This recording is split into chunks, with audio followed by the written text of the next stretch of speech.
I warned my sister her wedding cake was going to collapse. She called me jealous. And guess who came crying to me when it actually did? I've been a pastry chef for 9 years. I graduated at the top of my class in culinary school, and in that time I've made wedding cakes for more than 200 couples. Cakes are what I do. But to my sister Brittany, I'm just the one who bakes. Meanwhile, she's a marketing executive with a serious salary and a title she loves mentioning at family dinners. For years, she's made the same comments whenever my work comes up. "Oh, you're still doing the cake thing?" Or worse. "That's cute. I stopped reacting a long time ago." So when she got engaged, I still offered to make her wedding cake as a gift. She laughed. Not a polite little laugh either. An actual laugh. "No offense," she said, still smiling, "but I want something elegant. We hired a real bakery. A real bakery. They're expensive," she added proudly, "but they're famous for their aesthetic. Very Instagram." I just nodded. Her wedding. Her choice. But I know my sister. So I baked a cake anyway. 5 tiers, proper wooden dowels, a reinforced base, a central support column, and cascading sugar flowers I practiced for weeks until every petal looked exactly right. I kept the cake frozen in my bakery's freezer, just in case. The rehearsal dinner was the night before the wedding. That's when the bakery delivered Brittany's cake. 5 tiers. White fondant, sugar flowers cascading down the side. From across the room, it looked beautiful. But the moment I got closer, I saw the problems. Plastic dowels instead of wood. Placed too far apart, the fondant already sweating because of the humidity, and the bottom tier slightly sinking under the weight. That cake wasn't going to survive 18 hours inside a heated reception hall. I quietly pulled Brittany aside. "Hey," I told her, "that cake might have some structural issues." She looked at me like I had just slapped her. "Wow," she said. "I knew you'd do this." "Do what?" "Try to sabotage my wedding because you're jealous." I blinked. "Brittany, I'm a professional. I'm just telling you what I see." She crossed her arms. "A professional who couldn't afford the bakery I hired." My face got hot. "I offered to make your cake for free. You said no." She waved her hand dismissively. "I wanted something elegant, not something homemade." Then she added, "Can you just be happy for me for once?" I took a breath. "All right," I said quietly. "I hope I'm wrong." I wasn't. The cake collapsed at 7:42 p.m., right in front of 120 guests, 3 photographers, and a DJ who had just turned the music up to cover the noise from the kitchen. I saw it happen from the entrance of the reception hall. I had arrived 40 minutes early.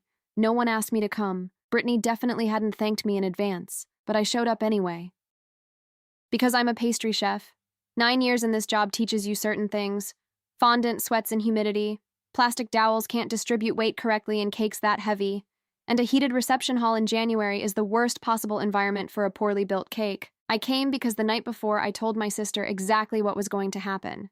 And even though she looked at me with the same quiet contempt she's had for years, I had already made a decision. I wasn't going to let her wedding turn into a disaster she'd somehow blame on me later. The replacement cake was sitting in my van. 5 tiers, wooden dowels reinforced with a central support column, sugar flowers I spent 3 weeks making, petal by petal. It was the exact same design Brittany had chosen from the bakery's catalog. I studied their photos and recreated the entire thing. The cake had been waiting in my freezer since the rehearsal dinner. When the 3rd tier of the bakery cake started leaning noticeably to the right, I saw the event coordinator walk quickly across the room. He tried to look casual, like he was heading to the bar. The main photographer lowered his camera for a second, then raised it again, looking for another angle. The groom's mother squeezed her husband's arm without saying anything. Brittany was still dancing.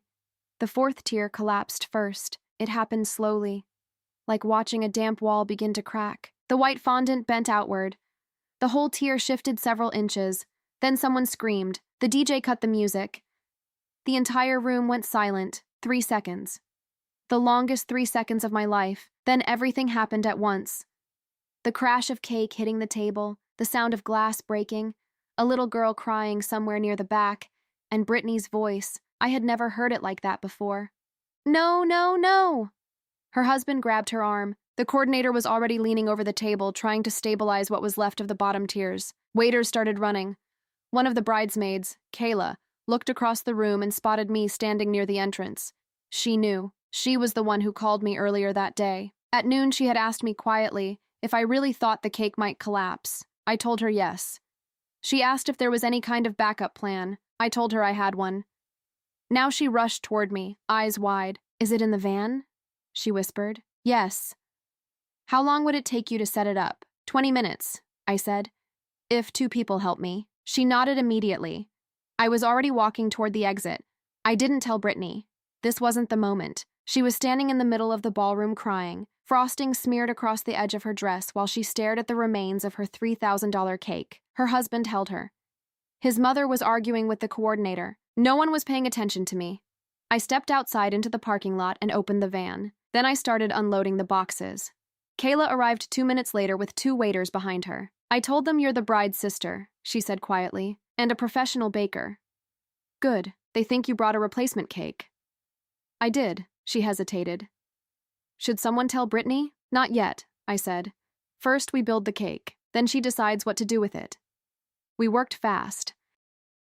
The parking lot behind the hotel was cold, but my hands moved automatically. After 9 years of building wedding cakes, assembling one under pressure wasn't the hardest thing I'd done. The hardest part was usually dealing with people. The cake boxes were stacked carefully in the back of my van, each tier in its own container, each decorated piece protected, so nothing shifted during transport. Kayla held the flashlight from her phone, while the 2 waiters helped me carry the base table out. Just follow what she says, Kayla told them quietly. She does this for a living. They nodded without arguing. That already helped. Most people panic when something like this happens, but these 2 were calm, probably because they didn't fully understand the disaster that had just happened inside. I set the reinforced base on the rolling service table. First thing, I said, make sure the table is level. One of the waiters crouched down and adjusted the legs slightly. I checked it with my hand. Good. Then I opened the first box. The bottom tier was heavy, but stable. The wooden dowels were already in place, positioned exactly where they needed to be. The waiters lifted carefully while I guided it onto the base. Slow, I said. Don't rush. They listened. Kayla watched everything in silence. Once the first tier was secure, the rest moved faster. Second tier. Third tier. Each one sliding perfectly onto the support column. My hands didn't shake. They never do during this part. It's the one moment where everything becomes simple. Structure, weight, balance, nothing emotional about it. Just physics. Kayla finally whispered, How long now? 10 minutes. Inside the ballroom, we could hear muffled noise. Voices, chairs moving, the low hum of confusion spreading through the reception. Someone had probably tried to clean the cake disaster already. It wouldn't work. Once a cake collapses like that, there's no saving it. The 4th tier locked into place smoothly. Then the 5th. I stepped back for the first time. The cake looked exactly the way Brittany had wanted. Ivory fondant, silver ribbon around each level, cascading sugar flowers flowing down the side. Kayla stared at it. Oh my God, she said softly. It's identical. It's better, I said, but that part doesn't matter tonight. She exhaled slowly. I can't believe you did this. I knew it might happen. She shook her head. Still. I checked the flowers quickly, adjusting 2 petals that had shifted during transport. Go get Brittany, I said. Kayla hesitated. You sure? Yes. She nodded and hurried back inside. The waiters stayed with me. One of them looked at the cake again. You made this yourself? Yes, he whistled quietly. 20 minutes is insane. I shrugged. It helps when you've built 200 of them. He nodded like that made sense. A few minutes later, I heard footsteps. Several people. Brittany walked into the service hallway first. Her makeup was smudged. The edge of her dress still had frosting on it. Her eyes were red from crying. Behind her was her husband, Ethan. Behind him were my parents, and Ethan's mother. Brittany stopped the moment she saw the cake. For several seconds, she didn't speak. She just stared. Then she looked at me. How? I brought it with me, I said. What? It was in my van. She stared again at the cake. You made this? Yes. Her voice came out quieter now. You made it. Even after what I said to you, I nodded. There was a long silence. Ethan stepped closer to the table, examining the structure carefully. This is incredible, he said. His mother agreed. This looks better than the first one. Brittany still hadn't moved. Finally, she asked the question that actually mattered. Why would you do this? I thought about it for a second, because the answer wasn't complicated. Because I'm your sister, I said, and because I'm a pastry chef. Both things were true at the same time. Even if she had spent years acting like one canceled out the other. Ethan placed a hand gently on Brittany's back. My mother covered her mouth with her fingers. My father didn't say anything.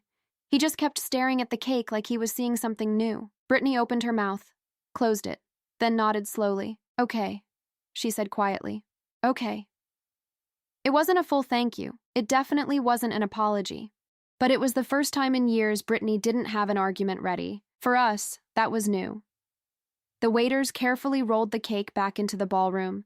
The photographers immediately started shooting again. Guests who had watched the first cake collapse visibly relaxed when the replacement appeared on the table. I heard people whispering around the room. Where did that come from? Did they bring another cake? Who made it? Kayla answered loudly enough for half the room to hear. The bride's sister. She's a professional pastry chef. Her name's Natalie Carter. A few guests turned to look at me. I simply went back to my table, picked up my glass of water, and sat down. The wedding continued. The cake cutting happened at 10 p.m. Brittany and Ethan posed for the photos. The sugar flowers looked perfect in every shot. People applauded. I left around 11, before the final dance. I didn't say goodbye to Brittany. She was on the dance floor with Ethan, and I didn't want an awkward hug or a rushed thank you that neither of us really meant yet. Instead, I quietly walked out, loaded the empty boxes back into my van, and drove away from the hotel without looking back. Halfway home, my phone buzzed. Twice. I ignored it until I parked outside my bakery. The first message was from Kayla. You're amazing. The second message came from a number I didn't recognize, but the area code looked familiar. I opened it. Hello, Miss Carter. This is Elena Morales, Ethan's mother. I would like to speak with you this week if possible. I may have a proposal for you. I read the message twice. Then I turned off the engine and sat in the quiet parking lot for a moment, staring at the sign above my shop. Natalie Carter Artisan Cakes. I had installed that sign myself 3 years earlier, 9 years since graduating. More than 200 wedding cakes. And tonight, without anyone asking me to, without anyone properly thanking me, I had saved a wedding that wasn't even mine. I stepped out of the van, unlocked the bakery, and went inside. There were still molds to clean. Elena Morales asked to meet Wednesday morning, 10 a.m., a small cafe downtown. I arrived 5 minutes early, ordered black coffee, and sat near the window. I didn't check my phone. I learned a long time ago that looking at your phone while you're waiting usually tells the other person you're nervous, and I didn't want Elena Morales knowing how curious I was before I even heard what she had to say. She arrived exactly on time. Early 60s, well-dressed, dark hair pulled neatly back, pearl earrings that were simple but clearly not cheap. She shook my hand firmly before sitting down. Natalie, she said without wasting time, what you did on Saturday was extraordinary. I did my job, I replied. She shook her head slightly. No, you did more than that.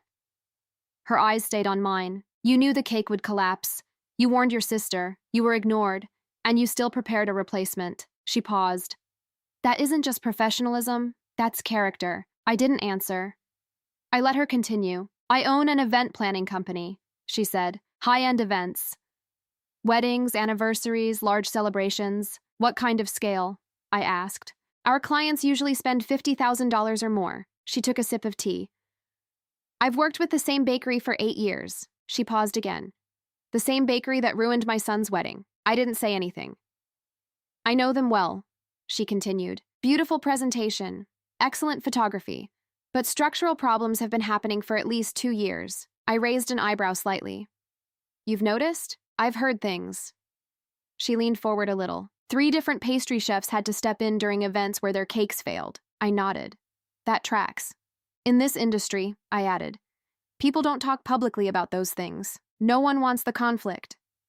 But we do warn each other, she smiled faintly.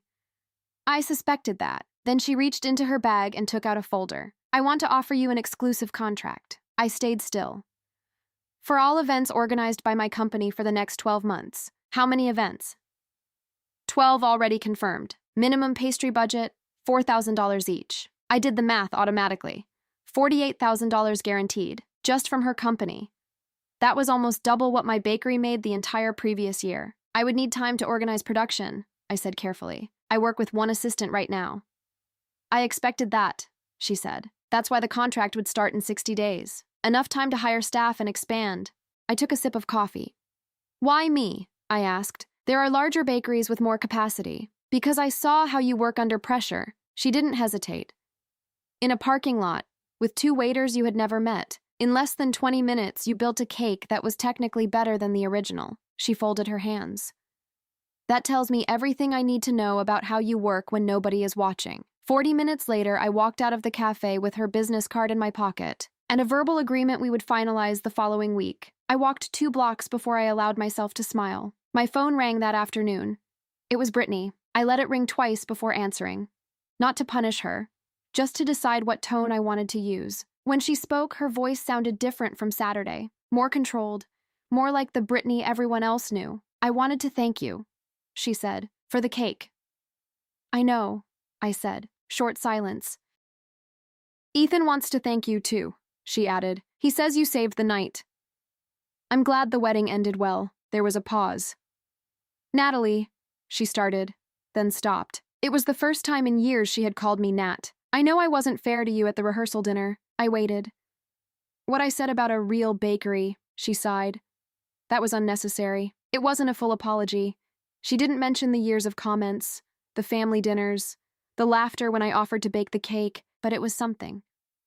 Thank you for saying that, I told her. Another pause. Do you want to have lunch this week? She asked. I could tell you about the honeymoon plans and… Brittany, I interrupted calmly. Right now I'm extremely busy. I just closed an important business deal and I need to reorganize my entire schedule. Silence. When I have time, I added, I'll let you know. Another longer silence. Of course, she said. Congratulations on the deal. Enjoy the honeymoon. We hung up. I sat down on the stainless steel bench inside my bakery and looked around. 2 industrial ovens, 3 marble tables, the refrigeration unit where I store sugar flowers, molds stacked neatly along the back wall. I built all of it from nothing. With a loan that took 4 years to repay, working alone for the first 18 months, Brittany had never even stepped inside this place. My parents came once. Opening day. They stayed 40 minutes. My mother said it smelled nice. My father asked how much money I made. Neither asked how the business worked, what techniques I used, how much I invested, what made my cakes different. To them, I was still just the one who bakes. That night, I called my assistant. His name was Daniel. He had been working with me for 2 years. Quick, precise, and the kind of person who learned things without needing to be told twice. I need you available for a meeting Monday, I told him. What kind of meeting? We're going to talk about expansion. Silence. Expansion? He repeated. We're hiring another person. We're reorganizing the schedule. And we're accepting a contract that's about to change the size of this business. Another pause. Then he laughed quietly. Seriously? Seriously. Get ready, I said. We're about to grow. What I didn't expect was how fast things started moving. 3 days after my call with Brittany, my mother sent me a message around noon. I heard you closed a big deal, she wrote. Brittany told me. Your father and I are very happy for you. Maybe you can tell us more about it soon? I read the message twice. Brittany had told her. My mother, who hadn't asked a single question about my business in 3 years, suddenly wanted details. Not because she had suddenly developed an interest in pastry, but because Brittany had mentioned something that sounded important, and now the family wanted to be close to it. I knew that pattern very well. When I was invisible, no one called. The moment something started working, everyone suddenly wanted updates. I typed a short reply. When everything is finalized, I'll tell you. Then I put my phone down and went back to work. That week, I finalized the contract with Elena Morales. 12 events, minimum pastry budget guaranteed, exclusive partnership with her company. I signed the document with my full name. Natalie Carter, the same name printed on my shop sign. The same name on more than 200 contracts I had signed completely alone, without anyone in my family even knowing those contracts existed. I left the office and went straight back to the bakery. Daniel was waiting with the calendar open on the computer and a list of possible candidates for the new position. We spent the entire afternoon reorganizing production. More events meant more staff. More staff meant more structure. More structure meant real growth. By the time Daniel left that evening, I was still standing at the marble table reviewing numbers. At 7:00 p.m., the bakery was finally quiet. The ovens were off, the floors were clean. I stepped outside for a moment and looked at the glass door. The sign still hung above it. Natalie Carter Artisan Cakes. I had installed it myself 3 years earlier, carefully measuring each letter so they stayed straight. Soon I was going to need a bigger sign. The first event with Elena's company happened 3 weeks later. A couple celebrating their 30th wedding anniversary. Pastry budget, $5,000. The request was clear. 6-tier cake, gold and white decoration, fresh flowers coordinated with the wife's bouquet, and 100 miniature desserts with the couple's initials. It was the largest order I had received in 9 years. I hired a second assistant 3 weeks before the event. Her name was Lena, 22 years old, fresh out of culinary school. During the interview, she showed me her portfolio before I even asked. That told me everything I needed to know. Daniel trained her during the first week. By the second week, she was already working without needing corrections. The event went perfectly. That night, Elena sent me a message. The clients loved the cake. They asked for your contact information. Their daughter is getting married in September. I saved the message and continued cleaning the molds. The second event was what Elena jokingly called a corporate wedding. 200 guests. A real estate developer marrying his fiancée in a celebration that looked more like a luxury business dinner than a traditional wedding. Pastry budget, $7,000. While Daniel and Lena worked on design sketches with me, my phone rang. My mother. Natalie, she said warmly, your sister is hosting an important dinner next week. She'll be meeting with new business partners. And we thought it would be lovely if you brought dessert. I stopped what I was doing. I'm in the middle of production this week, I said. It doesn't have to be complicated, she replied quickly. Just something simple. It's not about the size of the order. I don't have time. But it's for your sister. I paused. Did Brittany ask me herself? Silence. Well, I suggested it might be nice. I nodded slowly, even though she couldn't see me. Mom, I said calmly, if Brittany needs pastry for an event, she can call me directly, and I'll quote the service like any other client. I don't take last-minute unpaid orders just because it's family. Natalie, don't be like that. I'm not being like anything, I said. I'm being professional. Then I added quietly, if Brittany wants to call me, she has my number. I hung up. Daniel had heard everything from the other side of the table. He didn't say anything. He just looked at me. Keep working on the sketches, I told him. Brittany never called. The corporate wedding turned out to be the event that changed everything. Among the guests was Carla Mendoza. I didn't know her personally, but I knew her name. She had been editor-in-chief of Gastronomy and Design magazine for more than a decade, the most influential culinary magazine in the country. Every year they released a special edition dedicated entirely to pastry artistry. And every year that issue sold out within days. Elena introduced us near the end of the event while I was packing my equipment. Carla, she said, this is the pastry chef I told you about. Carla looked at the cake before looking at me. The fondant texture on the third tier, she said. Did you do it by hand or with a mold? By hand, I answered.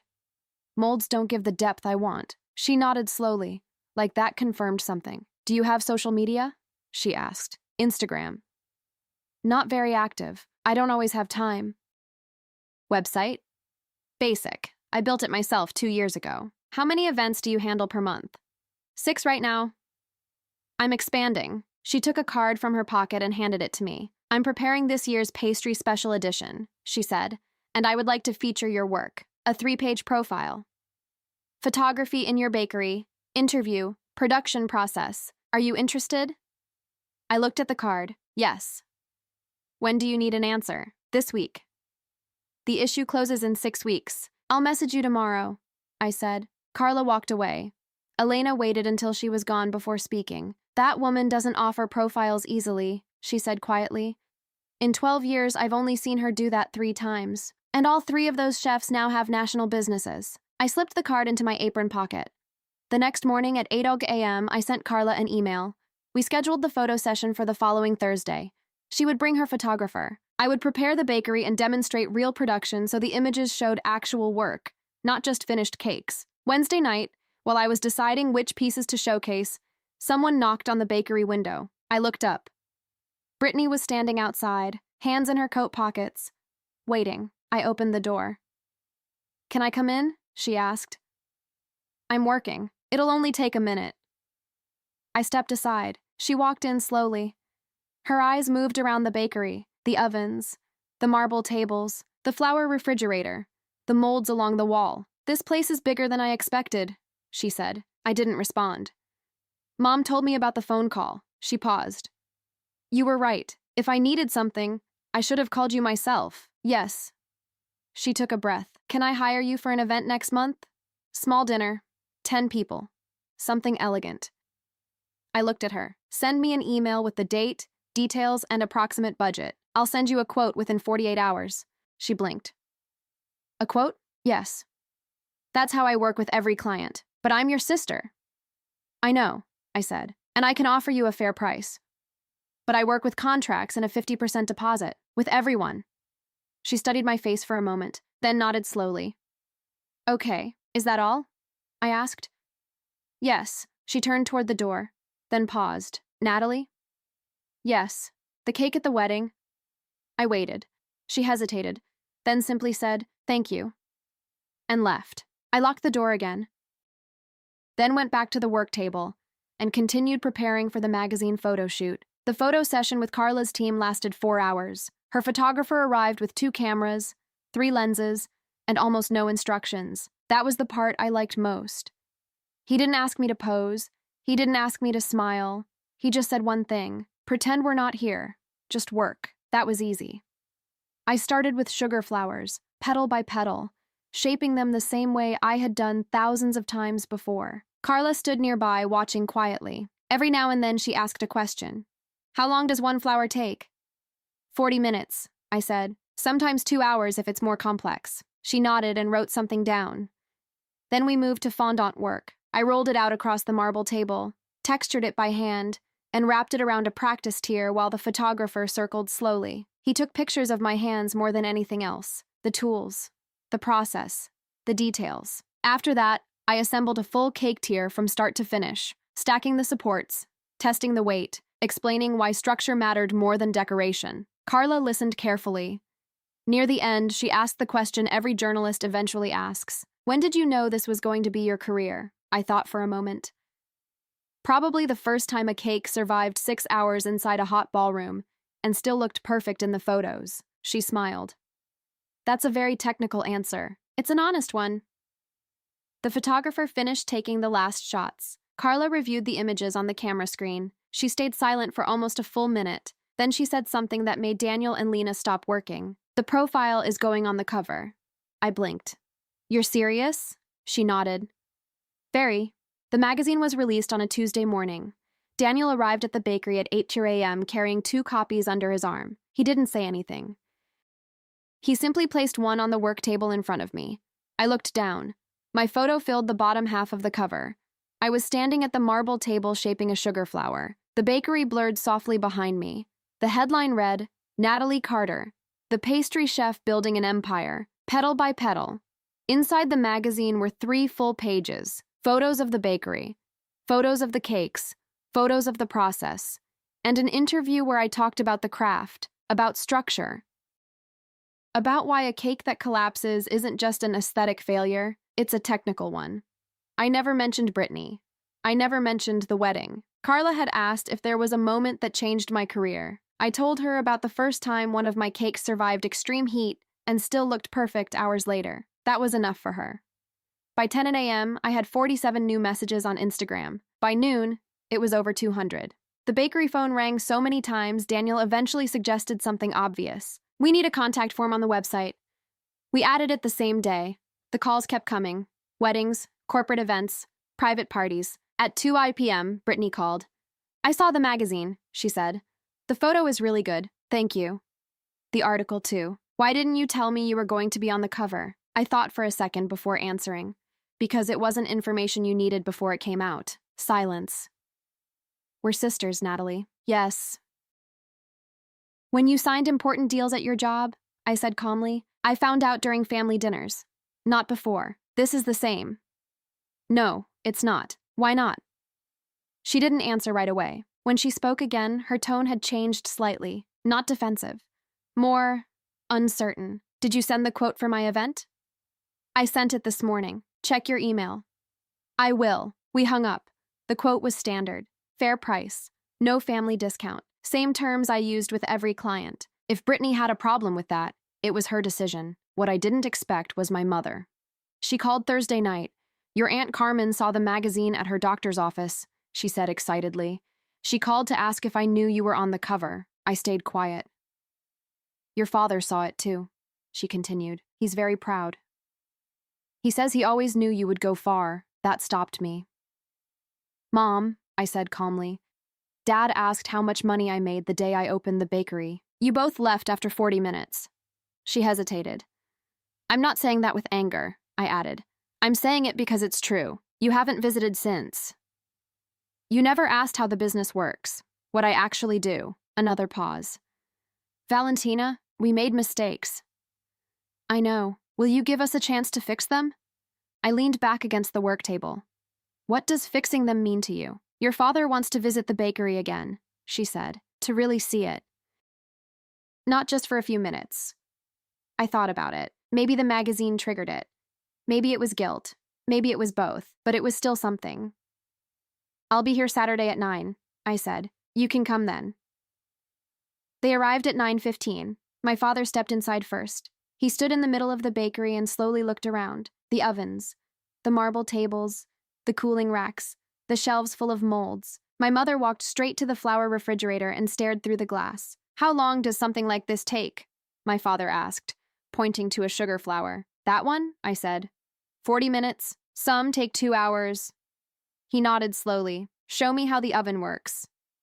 I did.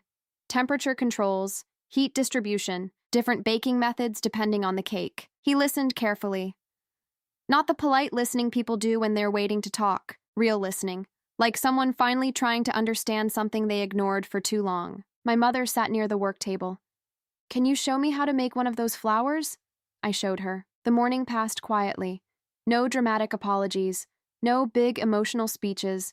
Just two people seeing, for the first time, what their daughter had built alone over 9 years. When they left, my father stopped near the door. The sign outside needs a darker background, he said. You can't read it well from the street. I smiled slightly. I know. I'm replacing it next month. He nodded. Good. Then they left. It wasn't the relationship I wished we had, but it was something real. And for the first time in years, that was enough. Brittany confirmed the order for her dinner event later that same Saturday. The email was short. She accepted the full quote. No negotiation. No family discount request. She also transferred the 50% deposit before Friday, exactly like the contract required. At the end of the email, she added one extra line. The article in the magazine was really good. You explained your work clearly. I'm proud to say you're my sister, even though I know I haven't earned that yet. I read that sentence twice. Then I closed the email and kept working. The dinner event Brittany hired me for was small, 10 people. Private dining room at a restaurant downtown, 5 plated desserts per guest. Clean presentation, no cutting cake, total budget $800. Compared to the events I was doing lately, it was a small order, but I treated it exactly the same as any other job. Lena prepared the miniature pastries. Daniel organized the transportation. I designed the presentation trays myself, every detail checked twice before leaving the bakery. When I arrived at the restaurant, Brittany was already there reviewing notes on the table. She looked up when I walked in with the boxes. Do you need help? She asked. No, Daniel's got it. We set everything up in about 20 minutes. 5 desserts per place setting, each one different. Each with a small card explaining the flavors. Elegant, simple, balanced. Brittany studied the table with her arms crossed. It's perfect, she said. Yes, she hesitated. Can you stay a minute? Before the clients arrive. Daniel quietly stepped outside the room. I stayed. Brittany took a moment before speaking. There's something I need to tell you, she said, and I'd rather you hear it from me first. I waited. When you signed the contract with Elena Morales, I already knew who she was. That didn't surprise me. Elena has been a client of our agency for 3 years, Brittany continued. We manage some of her event budgets. I stayed quiet.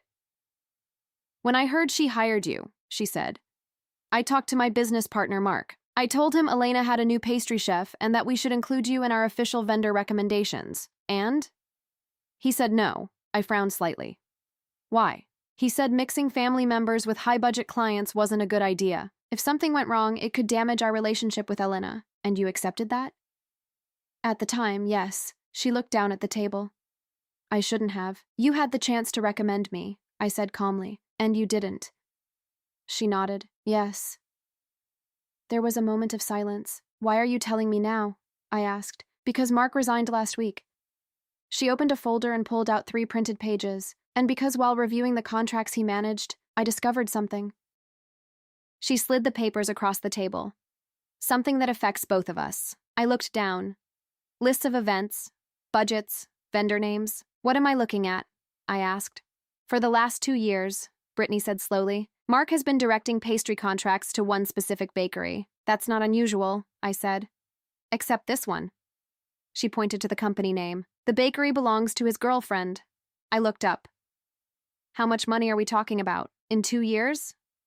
She exhaled. About $90,000. Contracts that should have been offered to multiple vendors, including a line that made my stomach tighten. $15,000. Event date, Brittany's wedding. The cake for my wedding, she said quietly, was chosen by Mark. You trusted his recommendation. Yes, and the bakery wasn't selected because they were the best. She nodded slowly. They were selected because it benefited him. I leaned back in my chair. So the cake collapsing wasn't just bad craftsmanship. It was the result of someone pushing a supplier who shouldn't have been hired in the first place. Are you reporting him? I asked. I already did. Where? The agency board. She met my eyes again. Mark is going to face legal consequences, and his company is out. What about the agency? I asked. I'm still the majority partner, she said. The agency stays. Then she added something that surprised me. But I'm restructuring all vendor contracts from zero. She slid another document across the table. I want Natalie Carter Artisan Cakes to become an official pastry provider for the agency, recommended to all our clients, under a proper contract. I didn't answer immediately. I'll need to see the terms in writing, I said. Of course. And the contract needs to be between companies, no family privileges. If my work doesn't meet your standards, you can end the contract. And if the conditions aren't good for me, I added, I'll refuse. She nodded. Fair. Give me a week to review it with my lawyer. 10 minutes later, Brittany's clients began arriving. I packed my equipment and left. On the drive back to the bakery, I called Elena Morales, not to tell her about Mark, just to get advice from someone who knew this industry. I explained the situation without names. She listened quietly. That doesn't surprise me, she said finally. Some people treat vendor contracts like their personal businesses. It happens more often than you think. Should I accept the contract?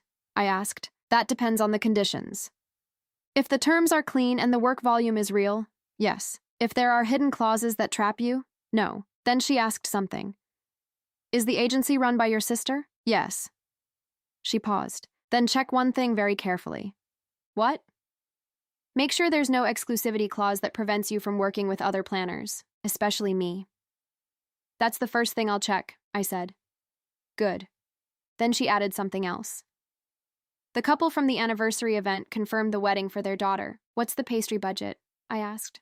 $12,000. I stopped walking for a moment. 12? Yes, and I want you to take it. I will. That night, I arrived back at the bakery close to 10. Daniel had already left. Lena had cleaned everything. The ovens were off. The marble tables were empty. I sat down and reviewed the numbers for the month. Elena's contract, new clients from the magazine article, Brittany's deposit, the website inquiries. It was the best month since I opened the bakery. I thought about Mark, about the bakery owned by his girlfriend, about the cake collapsing at Brittany's wedding, and about the fact that I had been standing in a parking lot assembling a replacement cake because I knew how to do my job. I didn't feel angry. What I felt was something much more useful, clarity. People hadn't underestimated my career because my work wasn't good enough. They underestimated it because it was easier not to see it. And now that ignoring it was impossible, everyone was reacting in their own way. Elena with contracts, Carla with magazine covers, my parents with visits, Brittany with uncomfortable truths. None of those reactions were late. They arrived exactly when my business was strong enough to receive them. I opened my laptop and sent an email to my lawyer. I need a meeting this week. I'll be receiving a contract proposal and want to review it before signing anything. Then I closed the computer and turned off the lights. Tomorrow would be another long day, and the bakery was just getting started. The nomination email arrived on a Monday morning. Nothing dramatic about it. Just a normal message from the National Culinary Association with the subject line, Award Nomination Notification. I opened it between 2 batches of cake batter, standing at the counter with flour on my hands. The message said I had been nominated for Artisan of the Year, pastry category. The nomination came from Carla Mendoza after the magazine profile. The jury had reviewed my work, client references, and documented projects. The awards ceremony would take place in 6 weeks, at the Grand Central Hotel Ballroom. The event would also be broadcast on the National Culinary Channel. I read the email twice. Then I called Daniel. I need you to reorganize the calendar for the next 6 weeks, I said. Why? We're going to an awards ceremony. He was quiet for a second. Wait, what? I got nominated. For what? Pastry Artisan of the Year. There was a pause. Then he said the only logical thing. Okay, that's huge. It is. Does Lena know? Not yet. Tell her before she finds out on Instagram, he said. I laughed. Good advice. The contract Brittany offered arrived 2 days later. My lawyer reviewed it line by line. No exclusivity clause. The pricing matched exactly what I had proposed. Payment terms, 15 days. That alone was better than most agencies. There was also a termination clause, 30 days notice. Either side could end the contract if professional standards weren't met. My lawyer looked up from the papers. This contract is surprisingly clean, she said. For an agency this size, that's unusual. Should I sign it? If the work volume fits your production capacity, she said. Yes. So I signed it that same afternoon. I emailed the document back to Brittany without calling first. She responded 1 hour later, just one sentence. Received. Welcome to the team. That was it. No emojis, no emotional message, but somehow it felt right. The 6 weeks before the award ceremony were the busiest since I opened the bakery. Brittany's agency brought 3 new events during the first month. Elena Morales continued sending clients. The $12,000 wedding cake project moved into production. I had to hire a third assistant. Her name was Elisa, recommended by Lena. She learned quickly. Within a week, she was already managing part of the dessert production. I slept about 6 hours a night. Arrived at the bakery before Daniel, left after Lena. And I didn't complain once, because every hour of work was real. Every hour was building something that belonged to me. 3 days before the awards ceremony, my mother called. What are you wearing to the gala? She asked. I haven't decided yet. We could go shopping together, she suggested. There was no pressure in her voice, no hidden agenda, just a simple offer. It was the first time she had suggested something like that in years. I'm free Thursday afternoon, I said. 3 o'clock? Perfect. We found the dress in the third store. Dark navy blue. Simple cut, no decorations. My mother studied it carefully. It makes you look serious, she said. That's exactly the idea, I replied. She smiled. The night of the ceremony, I arrived alone. Elena had offered me a seat at her table in the VIP section. Carla Mendoza was already there. She leaned over as I sat down. If you win, she whispered, my photographer wants the moment for the next issue. How confident are you? I asked. There are 11 nominees, she said. I know most of them. 2 of them had bigger bakeries than mine. One had been in the industry for 20 years. Another had appeared on national television. I didn't think about probabilities. I just ate the appetizer and listened to the conversation around the table. Eventually, the host announced the pastry category. 5 finalists. My name was the third. Elena squeezed my arm briefly. The presenter opened the envelope. The Artisan of the Year award for pastry goes to... A pause. Then, Natalie Carter, Artisan Cakes. Elena applauded loudly. Carla already had her phone camera raised. I stood up and walked to the stage. No speech prepared. I had considered writing one, then decided not to. If I won, I wanted the words to be honest. I took the microphone. I've been making cakes for 9 years, I said, and during that time I learned something important. The difference between a cake that stands and a cake that collapses isn't the decoration. It's the structure nobody sees. The supports, the internal balance. The calculations you make before you even start. That's the part I decided to do well from the first day, back when nobody was watching. And when there were no awards involved, I paused. This recognition is for everyone who believes that good work eventually speaks for itself. Then I stepped away from the microphone. No dramatic ending, just the truth. I returned to the table with the trophy. Elena smiled. Carla nodded approvingly. The dinner continued. I finished the meal, then went home. The next morning, Brittany sent me a message. I watched the live broadcast. The speech was good. Very you. I read the message while opening the bakery at 8 in the morning. I didn't reply immediately. I started the ovens, checked the production list with Daniel, reviewed the delivery schedule. At 9 a.m., I sent a response. Thanks. 2 words. That was enough. My parents called later that morning, on speakerphone. My father spoke first. We watched the ceremony, he said. The speech was good, Natalie. Direct. Thanks, Dad. He added something else. I passed by the bakery yesterday. The new sign looks better. I had replaced the sign 2 weeks earlier. Dark background, white letters, lighting from the sides. You could read it from half a block away. I'm glad you saw it, I said. My mother spoke next. Are you coming for dinner Sunday? I thought about it. Yes, but at 2. I have production in the morning. That works. After the call, I stood in the middle of the bakery. The trophy sat on the marble counter. Daniel wanted to put it near the register. Lena suggested the display shelf. Elisa voted for the front window, so clients see it when they walk by, she said. I considered it. The window, I decided. Daniel placed it there that same morning. By 10 o'clock, the first client arrived. She stopped outside the bakery window first, reading the plaque. When she walked inside, she asked, "Are you Natalie Carter?" "Yes. I saw your profile in the magazine," she said, "and I watched the awards ceremony last night." She showed me her phone. My website contact form was open. "I'm getting married in October," she said. "The budget isn't a problem." I opened the calendar. "I have an opening next Tuesday at 11, I said. "Does that work?" "Perfect." I wrote down the appointment and handed her a card. After she left, I went back to the work table. There was fondant waiting. 3 designs to approve. Suppliers to call before noon. I started with the fondant. Work first. Everything else later. The bakery got busier after the award. Not overnight, but steadily. More inquiries through the website. More meetings scheduled weeks in advance. Daniel eventually stopped answering the phone during production hours because it interrupted the workflow too much. We started using a simple system instead. Clients filled out a form. Date, event size, budget range. If the numbers made sense, we scheduled a consultation. If they didn't, we politely declined. That alone changed everything. For the first time since opening the bakery, we were choosing our projects instead of chasing them. 2 weeks after the award ceremony, Brittany came by again. This time she called first. "I need 10 minutes, she said. "Not about a cake." I told her she could stop by at the end of the day. She arrived around 7:30 p.m.